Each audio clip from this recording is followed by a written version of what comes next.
Imagine a national identity system outdated and constantly crashing. Citizens spending hours, not only hours, actually days in queues because the system is completely offline. Number one, business can't register new employees quickly, blanks. You know, the cost of, or the economic cost of the catchphrase system is down. And now this is where we're going to take a deep dive into our ICT infrastructure. Why is it weak?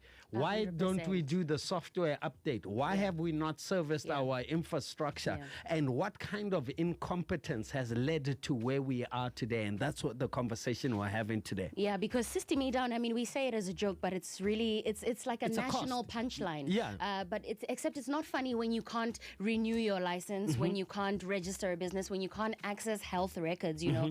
So this morning we are going to test the promise of smart bots in our ICT infrastructures against the reality at the actual counter. You know, what do our laws require? What does good look like? Who's accountable when critical systems fail, Swift? Absolutely. So with us, joining us this morning is RPC Data's John Parker to separate, you know, the symptoms from the root causes and to tell us how Botswana can actually build, you know, what are the solutions? How can we build services that stay up, scale up, and, you know, stand for scrutiny? Absolutely. And Rep Parker, let me tell you something. He's got over 30 years experience leading major technology initiatives across government and private sector. So that's why he's best suited to have this conversation, including not only Botswana, Zimbabwe, Zambia, Namibia, where he successfully designed, implemented, and optimized complex IT systems that drive efficiency and innovation. He's a visionary leader in digital transformation. This man has played a pivotal role in shaping Botswana's e-government landscape.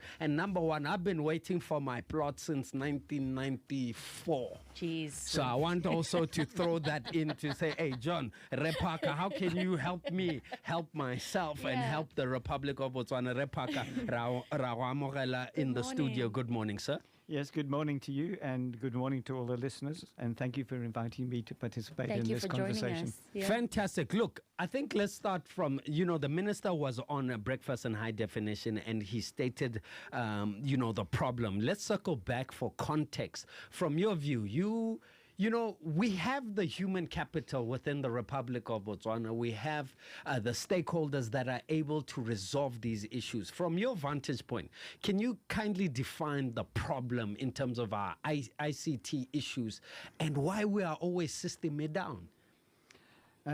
Look, there isn't one simple answer to that question. Okay, fair enough. Can I just have a couple of minutes to please. give the reasons? Okay. But firstly, as the minister outlined this morning, infrastructure is a real challenge. Okay, the infrastructure is outdated. It hasn't been renewed or updated over the years, and consequently it's causing problems. These are being exacerbated by the current power outages that we're getting from BPC, but these are not new. You know, a few years ago we had the same problems with BPC, and somehow we managed to get through then. There are also issues with some of the hardware. The hardware itself may be outdated in certain systems. There is also the software, as the minister outlined. But the software, many of the government applications are in fact bespoke systems. They were developed for government. So they're not subject to version control, unlike GABS, which is an Oracle database, ERB system, which is subject to version control and updates which need to be done. But systems like the driver's license system, your vehicle registration system, are bespoke systems. So they're not relying on system updates. They're really just relying on somebody making sure that they're operational in the environment that they're in. So one could ask, why is that not happening? Yes. All right. Normally that is because the people who are supporting the systems don't really know how to support them. All right. Okay. These systems were developed a while ago. The driver's license system and your vehicle registration system were developed in the late 90s. And they were running very stable. And as far as I know, they have had very minimal upgrades since then because what they do hasn't changed. Okay. You know, the only thing that's changed with the driver's license is, in fact, the format of it, the actual license itself. Yes. The pictures, but that's more a function of the printing of it rather than the back-end system where you actually produce the license and hold the details. So, you know, the reasons these systems are down from what I can gather, is infrastructure more than application? They should not be application issues. They should be, they are infrastructure issues. Now, when we talk about infrastructure as well, we talked about the back end, we talk about power, we talk about middleware on the hardware. There's also the networking issue as well.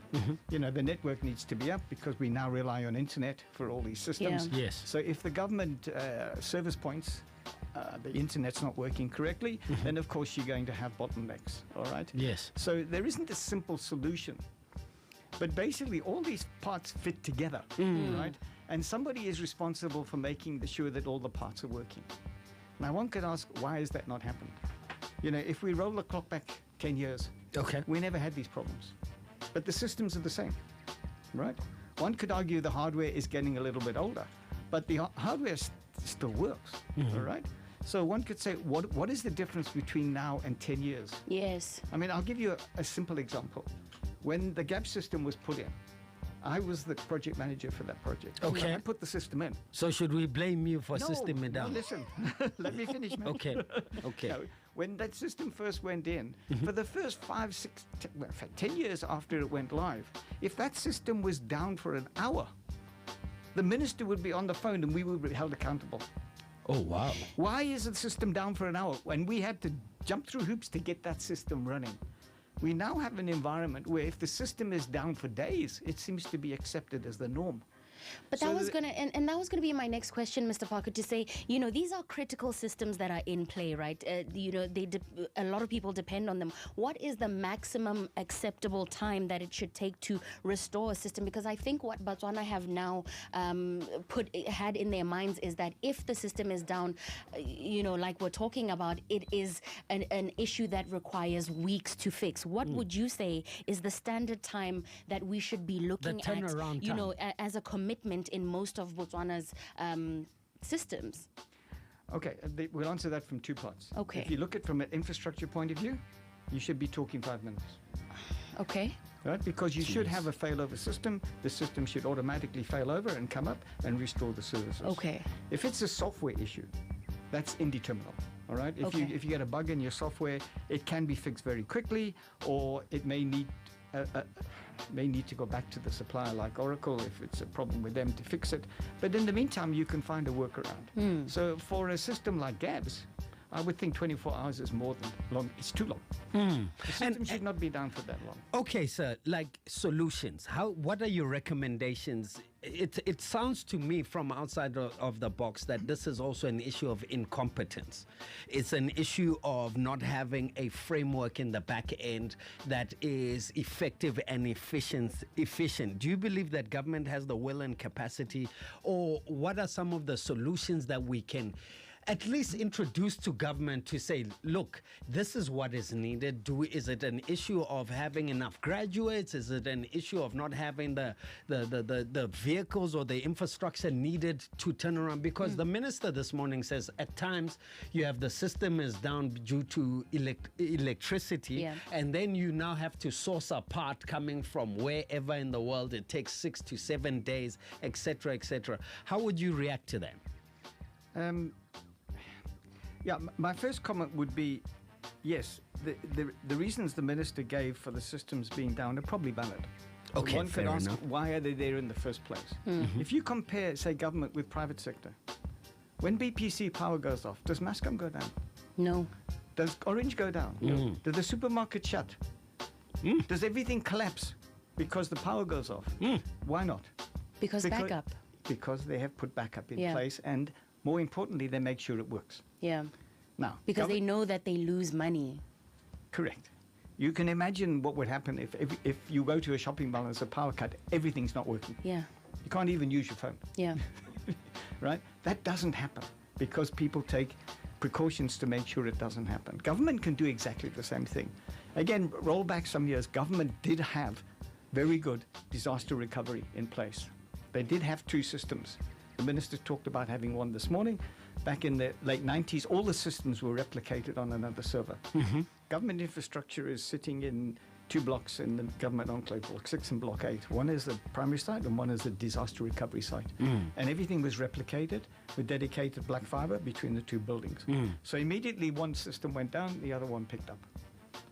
And that was working. And it worked very well.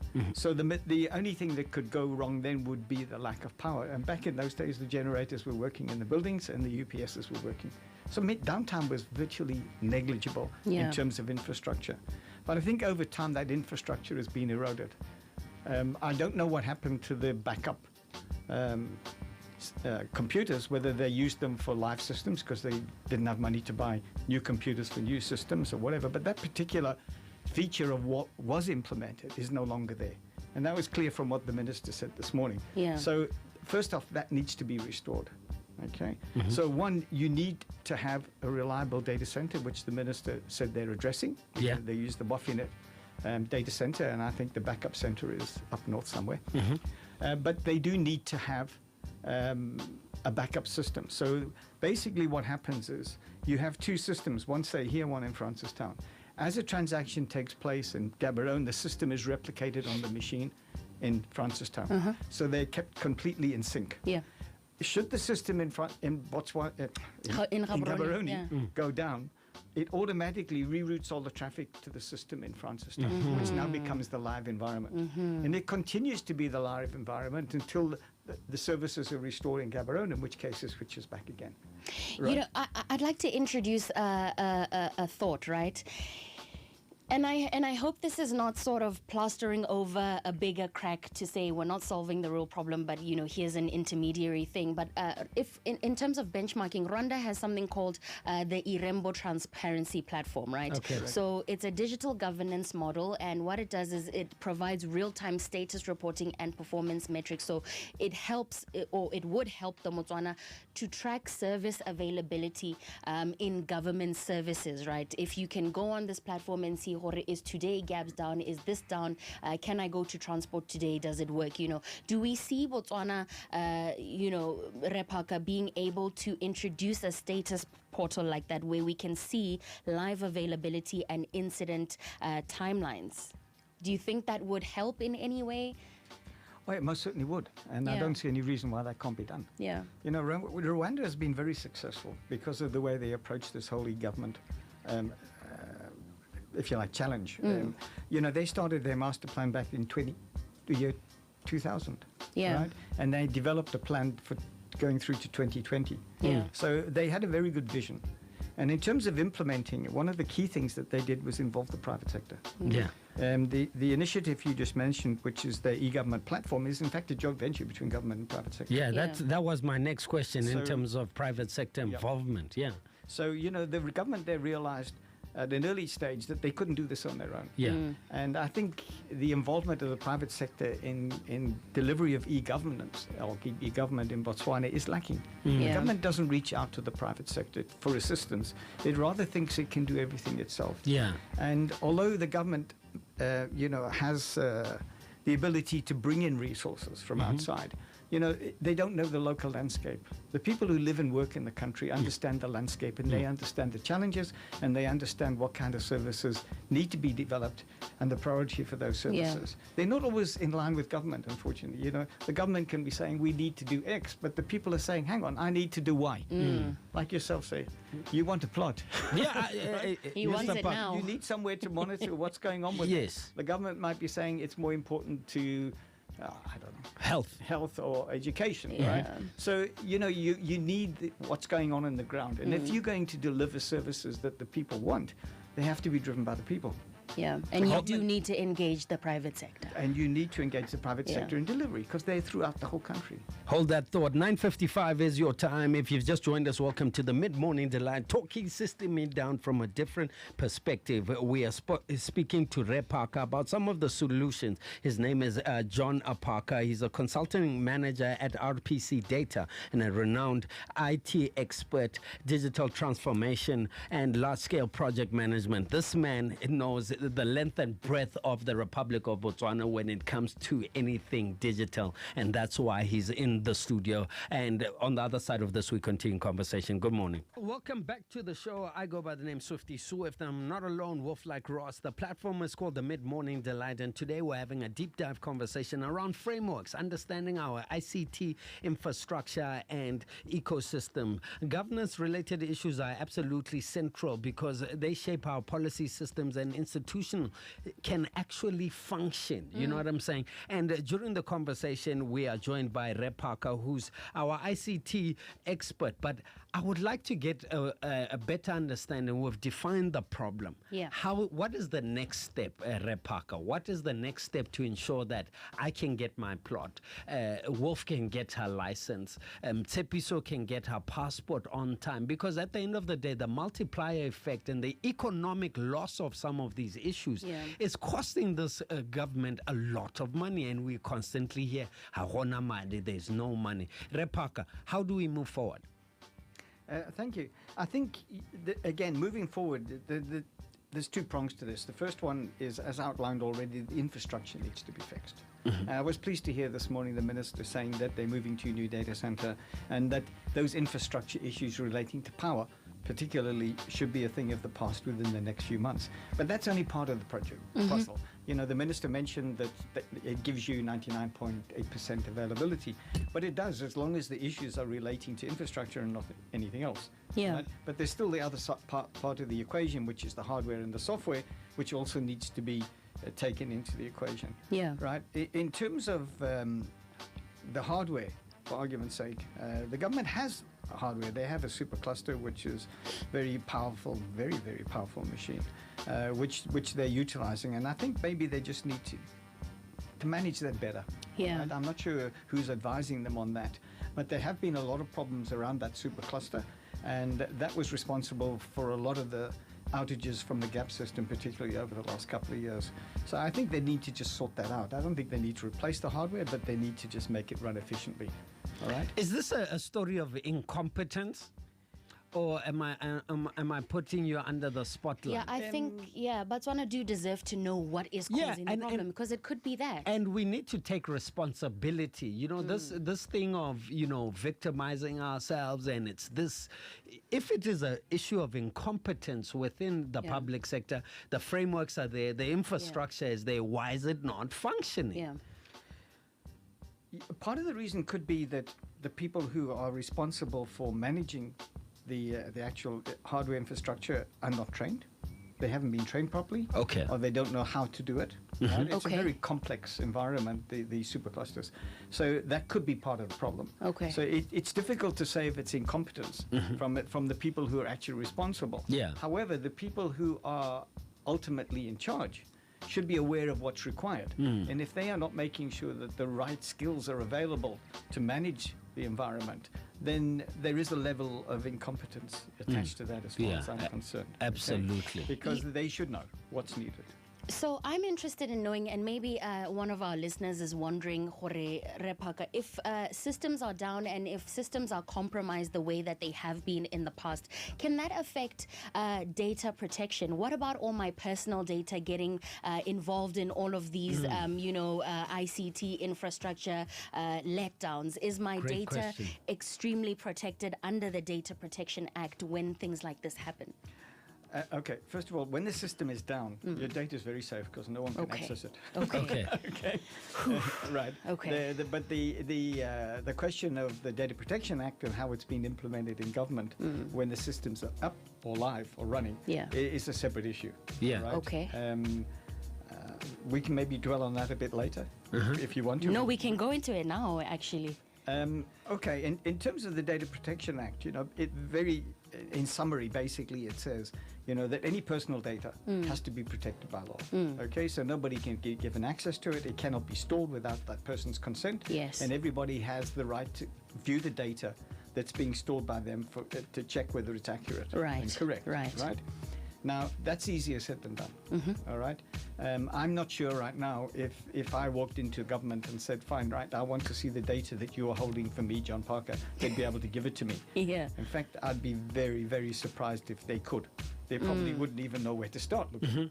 Yeah. Right? So I think because the Data Protection Act is in its infancy, it's certainly something, though, the government should be looking at now, and particularly the amount of information that they hold.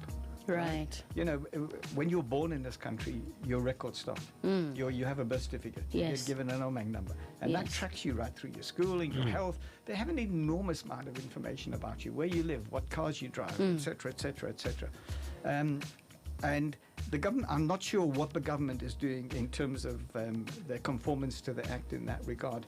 At the moment, I'm unaware of anything. Yeah. Okay. Yeah. In the private sector, it's slightly different. I know, particularly in my case, in our company, we have all signed what we call consent forms, that the company can store our personal information, that they have the right to do it, that we have the right to inspect it. This is all in place. And that's what really the government should be doing in some way with its employees and maybe for the general public as well. So earlier you spoke about the fact that one of the issues might be that there's a lack of training in certain systems and keeping them up. So it begs the question, and I don't expect you to answer that, John Repaka, because you don't work in government or in the communications department. But if we don't have the proper training, Swift, say, to store people's intimate, personal, very sensitive data, how can we trust that the Data Protection Act is going to be followed to the T? Like Repaka said, it's in its infancy stage.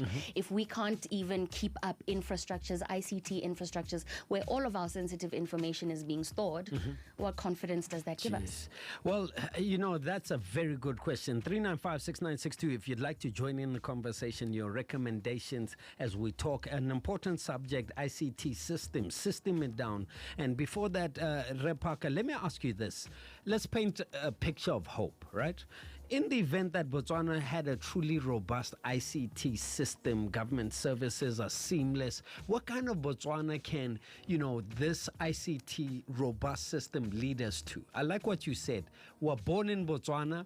You're registered, you get a child From book. the moment you're born, you're in the system. But today we still use fax machines. Yeah. Today we still have to print a paper. Yeah, we're not allowed to email certain We're not things. allowed. Just paint a picture of the power of ICT, especially in today's day and age. There's artificial intelligence. We've referenced Rwanda. Many Botswana, like, me and Ross and I have always said, this thing is not that complex when there are systems that are available around the world. Yeah, my standard answer to this generally is it's limited by your imagination. Wow. Literally today, whatever you imagine can be delivered. Yeah. Right? But there has to be the framework to do that. There has to be the governance. There has to be the willingness, and obviously the money. Okay. So That too, you yeah. can't move from A to Z in 2 minutes. Yeah, of or course, 2 of months. course. So basically, it's setting out a plan, and as I said, partly listening to the population, to people, and what do they want, and delivering those services. Now, the key to those services is the back-end systems, right, that we're talking about in the data centers. Because without those, you deliver nothing to the public. Right? And just to add on to that question, include our population size, because I know you've worked, across sub-Saharan Africa, and I'm sure you've dealt with, countries where there's bigger populations. So we're quite a small number of individuals which can see better and more robust systems. I don't know if it's fair to say that. The population of the country being small, one would think it's easier to roll out systems. Yes. But unfortunately, when you put a system in, it costs the same to put the system in, whether you're putting it in for 10 2 million people or 2 20. million people. Okay. The costs are still the same. Yeah. Okay. All right? So that really is not a factor in terms of the main problem here is infrastructure and delivery.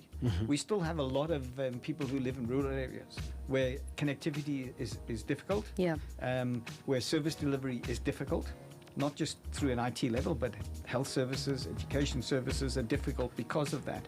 So these are challenges that one has to look at in terms of service delivery across the nation. But again, they present opportunities. We're talking now, what can we deliver? Look at schooling. If you have the right infrastructure, you can have qualified teachers in one area giving lessons in another area.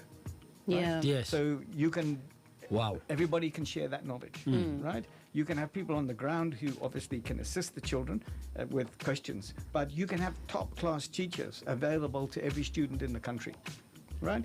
By means of technology, right? That is not really nothing to do with e-government. That's just a service delivery. Same with health. Health services are they're an ICU. They're a greenfield in this country, basically. You know, because you can do so much now with remote health services. The systems are available. You know, you can carry around, if you have an online health system, for argument's sake, you would go from one clinic to the next, and all they would do is use your number and pull up your whole medical history, including any x-rays you've had, all your blood tests. Everything would be available to the service provider you're sitting in front of. Whether you were serviced at the clinic or whether you're at a referral hospital, all that information would be available, right? Those are the kind of services, I think, that would benefit everybody in the country. Yeah. There is a lot that can go on in education, as I said, not just delivery of lessons, but you know, the whole standardization of education across the country, and the view of trying to uplift the actual what's the word I'm looking for? The quality of the education by monitoring what is happening. We all know there's a sort of north-south, east-west, rural-urban split in terms of quality of services. You could leverage on e-government, and you could close that gap to try and close that gap and level the playing field. All right. So this is another area that things could work in. But if I may, just the basic things too. You know, get a driver's license, be able to renew your vehicle registration, you get an Oman card, etc. You know, the process for printing an Oman card is very simple. Yeah. You wouldn't believe how simple it is. But it just seems like such a tedious, long, drawn-out thing. I don't know why it takes so long, because, but it shouldn't take so long, you know. I'll call it as it is. You know, I believe it's complete incompetence. These are not the words of Ray Parker or anybody else. They are mine. Swift's it's words. just Swift and Poluka. Because what I'm hearing is that we have infrastructure. You know, one thing that I've realized within the Republic, we don't review these things. We don't sit with the private sector and have experts. And what is more frustrating is that we have the human capital. Yeah. We don't need to go to Malaysia or the Middle East when we have players within Botswana that can help us. Let me take a call. Gabs FM, good morning. Hello? Morning, how are you? Fantastic. How are you, sir? Welcome to the Mid-Morning Delight. Yeah, I'm a bit of a conspiracy theorist. I have to ask, can GABS work if there's no money? Can the system work when there's no money? GABS. Okay, GABS. Okay. Yeah, All right, but All right, fair enough. That's a great question. And we also have a WhatsApp message here, Repaka. It says, government systems keep going down mainly because they are still run on outdated infrastructure without proper redundancy or fail over. The newer, more reliable platforms often come with higher licensing costs. So contractors sometimes opt for the older, cheaper systems. They might save money up front, but it leaves us with fragile services where even small issues cause full outrages. Outages or outages. Yeah. Moving the workloads to modern cloud environments with proper backup and disaster recovery would make them far more stable and reliable. Your reaction to that? Yeah, that's a very fair comment. And in fact, the minister touched on that this morning, that the government are moving all of their systems to a new data center, the Buffinet one, with the backup services available. He did, however, mention that they are still to procure the backup machines for the disaster recovery. But just stabilizing the infrastructure, getting rid of these power problems, will have an immediate effect on availability. Yeah. It's not going to solve it 100%, but it will have a very, very positive effect. Yeah. So that I fully agree with, and I agree with what the government's trying to do in that respect. Yeah. It's on hindsight, it's a pity they didn't do it a while ago. Better late than never, you know. Yeah. And the other one I think was relating to GABS and money. But can GABS work if there is no money? There's no reason GABS shouldn't be working. Yeah. All right. GABS and money is two separate things. They're two separate things. Yeah. The government does have a support contract for the system. There are people who are supposed to be making sure the system is operational. So no, if I don't believe that the two are linked there. I think GABS is, with the current support structures in place, if they're working properly, there's no reason why the GABS system should not be available from a system point of view. Yeah. Well, in closing, a robust ICT system isn't just about technology. It's about transforming the way Botswana governs, serves citizens, and competes in the global sphere and the global world. It also builds trust. Yeah. You know what I'm saying? It builds trust in our government. We know we come from a trust-deficient government, drives efficiency and unblocks opportunities for every citizen, for business. We didn't even touch on the cost of system down. You know, just the how much cost. money we lose. How much money do we lose on a daily basis because of this? And I think it's an important conversation to have. Repaka, as we reflect, what would you say to the Republic of Botswana? You know, on the Mid-Morning Delight, we do know that the office of the president tunes into this particular platform. We do know that the leadership of this country, and you know, one thing that I get from the conversation with you is that we have the solutions within country. You know what I'm saying? What would you say? What would be your parting shot as we wrap up the conversation so that we reflect on the possibility of a robust ICT system? I think the one takeaway I would like to give to government is to involve the private sector. Yeah. I think when you look at the benchmark in Africa, Rwanda, I think that is one of the key differentiators as to why they've been successful and maybe Botswana hasn't been so successful. So I think involving the private sector, where we have the skills available, let's address these problems.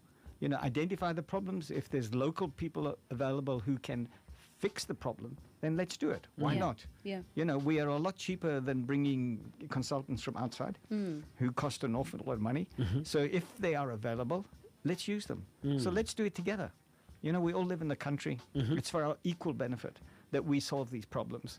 And as certainly speaking for myself and the organization I represent, you know, we are more than willing to partnership with government moving forward and give any assistance that we can in any area of ICT. Yeah. Can you imagine downloading a certified copy of your monk? Oh, my goodness. Just going online? Like Repaka said, we're limited by Putting our an imagination. OPC I just want one-time pin Botswana to be able to imagine a and future download like a certified copy of my monk, and say then I more can, words. and without leaving my home. Oh, huh? man. Not leaving my home, going to print somewhere, printing, going to Central Police Station, Being in able line, to send an email. and you know, Oh, I love it. Is it a possible? Or are we I think dreamers? It is. No. We must imagine. We can imagine ourselves out of the hole. I think we can get there. We say we're embracing the fourth industrial revolution, but when was the last time System Down it cost you money, time, energy, resources? You know, the vision is solid, digital, resilient public services. The gap just lies in enforcement, interagency coordination as well. Like Repaka is saying, let's partner with the private sector. Government, you cannot do everything by yourselves. Let's learn and benchmark from other countries and, you know, imagine ourselves in a better place than we are right now. I love it. And Repaka is a renowned expert in IT strategy, digital transformation, and large-scale project management. This man has over 30 years of experience leading major technology initiatives across government and private sector. This man's career includes Botswana, Zambia, Namibia, designed, implemented, and optimized complex IT systems that drive efficiency and innovation. Repaka, thank you so much. And definitely, you're in my circle. Help me get that plot of land, okay? It's for my family. Very critical. I can't promise, but I'll do my best. He'll see what he can do. He'll see what he can Yeah. do. You know what I'm saying? And I'm sure he's got a supercomputer somewhere. Somewhere. Thank you so much. Good morning. Yeah, I'd just like to thank you as well, okay? Yeah. Thank you for inviting me, and Yeah. thank you to everybody still listening to me. Absolutely. It's been an absolute pleasure from my side. Thank you Repaka. so much, sir.